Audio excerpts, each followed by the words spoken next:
জাতীয় সংসদ নির্বাচনে এখন পর্যন্ত দলের চেয়ারপারসন খালেদা জিয়া সহ 10 জন নারীকে মনোনয়ন দিয়েছে বিএনপি।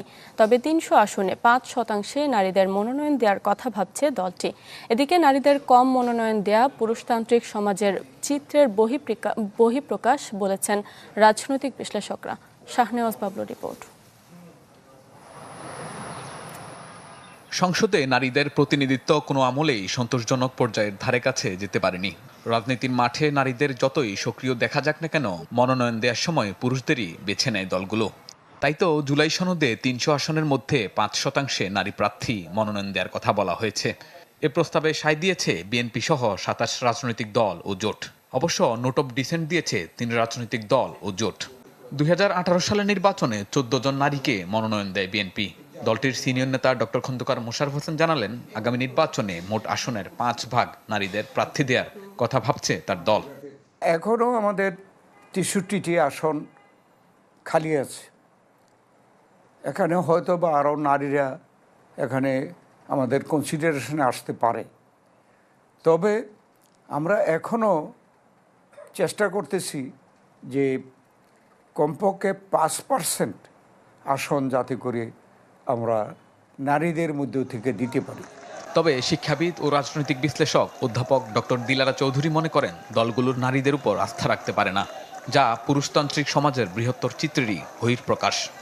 যখন বাংলাদেশে পলিটিক্যাল লিডাররা বলে যে আমরা বাংলাদেশে একটা রিপাবলিক, বাংলাদেশে আমরা ডেমোক্রেসির জন্য ফাইট করেছি, আপনার দেশের অর্ধেক জনসাধারণকে তাদের ভয়েস, তারা কি চায় সেটা শুনতে চান না, তো আপনাদের মুখে তো ডেমোক্রেসির কথা মানায়। ত্রয়োদশ জাতীয় সংসদ নির্বাচনে এখন পর্যন্ত দলের চেয়ারপারসন বেগম খালেদা জিয়া সহ 12 আসনে 10 জন নারীকে মনোনয়ন দিয়েছে বিএনপি। অবশ্য ছিটকেও পড়েছেন আলোচনায় থাকা বেশ কয়েকজন নারী নেত্রী। এবার আশিয়ান সিটির সৌজন্যে ভোটের মাঠের খবর। তফসিল ঘোষণা না হলেও নীলফামারীর ভোটের মাঠ চষে বেড়াচ্ছেন বিএনপি এবং জামায়াত প্রার্থীরা। বিগত নির্বাচনগুলোতে এই জেলায় জাতীয় পার্টি এবং আওয়ামী লীগের প্রার্থীরা বারবার জয়ী হওয়ায় ভোটারদের মন জয় করাই বিএনপি ও জামায়াতের প্রধান চ্যালেঞ্জ। কি ইজাজ শৌমিকের রিপোর্ট।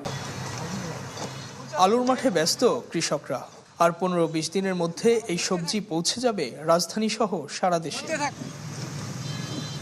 তিস্তা অববাহিকার উর্বর জমিতে কৃষি নীলফামারীর 69% মানুষের জীবিকা। নির্বাচন, জুলাই সনদ বা গণভোট, রাজনীতি ঘিরে আলোচনা থাকলেও তাদের ভাবনায় শুধুই টিকে থাকার লড়াই। আমাদের আলুটা তোমরা তাড়াতাড়ি উঠাইতে পারি, 1 মাসের ভিতর দিয়ে, তাহলে আলুটা মানে কিছু পোষাবে, মানে আমাদের প্রত্যাহ মারা হবে। আমরা কৃষির উপর ডিফারেন্স, আমরা কৃষি করে জীবন ধারণ করি। এখানে আমাদের নির্বাচন নিয়ে কোনো নির্বাচন, আমরা ভোটের সময় আসলে ভোট দেবো, এ নিয়ে নির্বাচনে আমাদের কোনো মাথা ব্যথা নেই। ডিমলার কৃষকরাও বলছেন, প্রতিবারের মতো এবারও শেষ সময়ে প্রার্থীর অবস্থা দেখে সিদ্ধান্ত নেবেন তারা। অতীত ভোটের হিসেবেও তেমনি, বেশিরভাগই দখলে ছিল জাতীয় পার্টি ও আওয়ামী লীগের। নীলফামারী 2 আসনে কখনো জেতেনি বিএনপি, 1 ও 3 আসনে একবার করে, আর 4-এ 2বার জিতেছে দলটি। সাধারণ জনগণের বিএনপি তারা ধানের শীষকে ভোট দিতে চায়। দীর্ঘদিন ধরে তারা ভোট দিতে পারেনি। এই পারেনি বেদনা আমরা আন্দোলন করেছি, ইনশাল্লাহ আমরা ধানের শীষ তারা ভোট দেওয়ার সুযোগ পাওয়ার সাথে সাথে নীলফামারীতে ইনশাল্লাহ ধানের শীষ বিজয়ী হবে। জামায়াত এবার মাঠে নেমেছে আগেভাগেই। জলঢাকা আসনে 3বার জয় পেলেও অন্য আসনগুলোতে কখনো জিততে পারেনি দলটি। অনেকে চাঁদাবাজি নিয়ে ব্যস্ত, স্টানবাজি করছে, চাঁদাবাজি করছে, সন্ত্রাসী কার্যকলাপ করছে। এই জন্য জনগণ তাদেরকে প্রত্যাখ্যান করেছে। তারা মনে করে সুশাসন কায়েম করতে হলে বাংলাদেশ জামাত ইসলামের মাধ্যমে সম্ভব, এবং শান্তি ফিরে আনতে হলে বাংলাদেশ জামাত ইসলামের মাধ্যমে তাহা সম্ভব।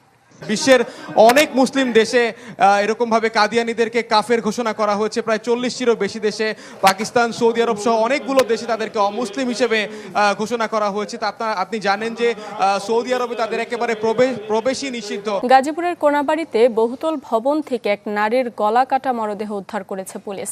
রক্তাক্ত অবস্থায় স্বামী ইমরান হোসেনকে পাঠানো হয়েছে হাসপাতালে। পুলিশ জানায়, সকালে ইমরান ও তার স্ত্রী রহিমাকে গলা কাটা অবস্থায় দেখে পুলিশে খবর দেয় স্থানীয়রা।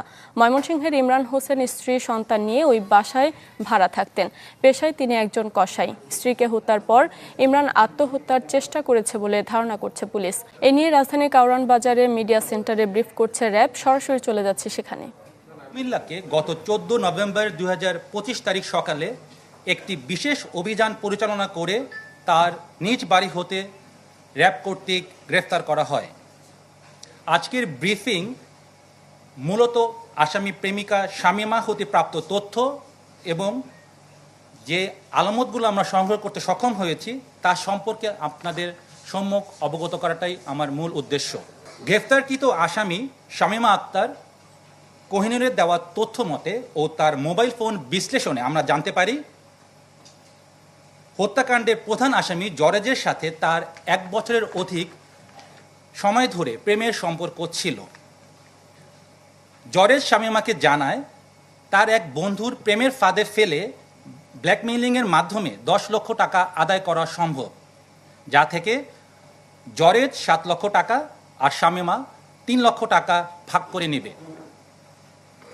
উক্ত পরিকল্পনা অনুযায়ী শামীমা ভিকটিম আশরাফুল ইসলামের সাথে 1 মাস পূর্ব হতেই মোবাইল ফোনে যোগাযোগ শুরু করে এবং তাকে তার প্রতি আকৃষ্ট করার চেষ্টা অব্যাহত রাখে। দর্শক, আশরাফুল হত্যার ঘটনায় র্যাব মিডিয়া ব্রিফ করছিলেন, আমরা সরাসরি যুক্ত ছিলাম সেখানে। আইনশৃঙ্খলা বাহিনীর নানা অভিযানের পরও চট্টগ্রামে থামছে না অবৈধ অস্ত্রের ব্যবহার।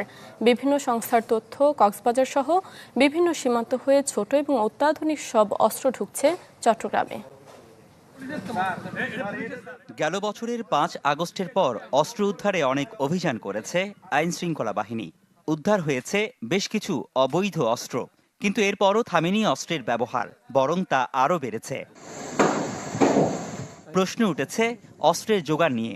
সিএমপির তথ্য মতে থানা থেকে লুট করা 155টি অস্ত্র এখনও উদ্ধার হয়নি।